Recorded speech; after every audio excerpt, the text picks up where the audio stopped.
why we still shoot film in the digital age? What are we actually talking about when we bring up something about film photography? Nostalgia, beauty of blur, or the sense of ceremony?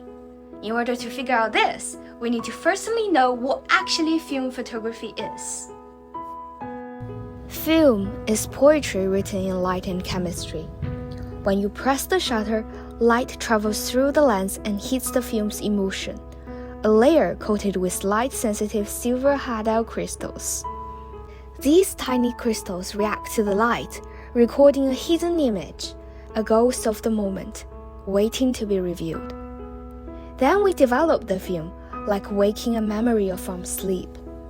Each exposure is a little darkroom magic, co-created with light.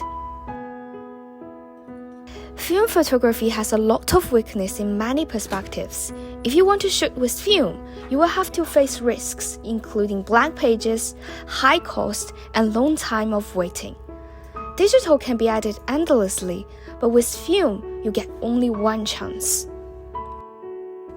So, it is truly a strange phenomenon that, even today, when the equipment and the technology of digital filming are totally mature, there are still a lot of people using film as their photography tool.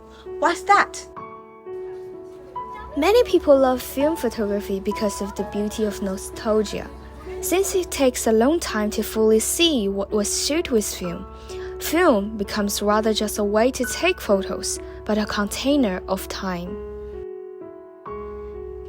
Using tools coming from past eras make photo takers feel the sense of traveling back, regaining all the warm and dreamlike feeling of millennium.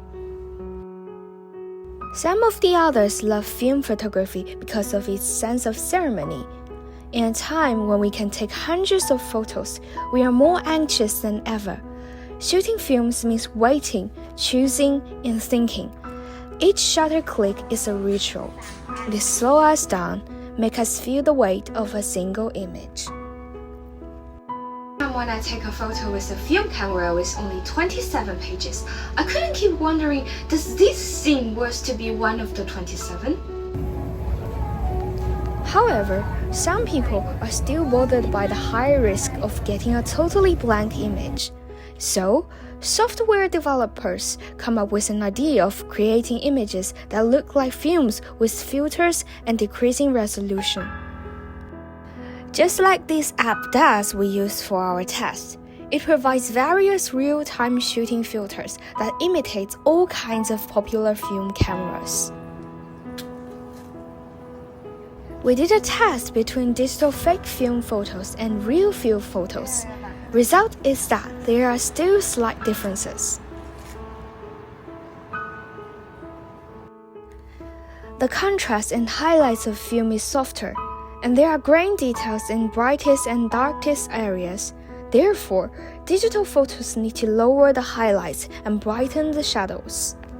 The grain size of film varies and is unevenly distributed, but digital photos on mobile phones do not show grain to the naked eye. Thus, softwares should provide technology of adding 2 or 3 layers of grain of different sizes to the front and back of digital photos.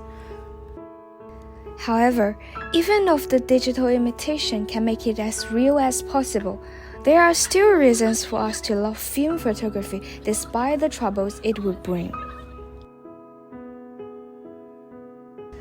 The colors of film are alive.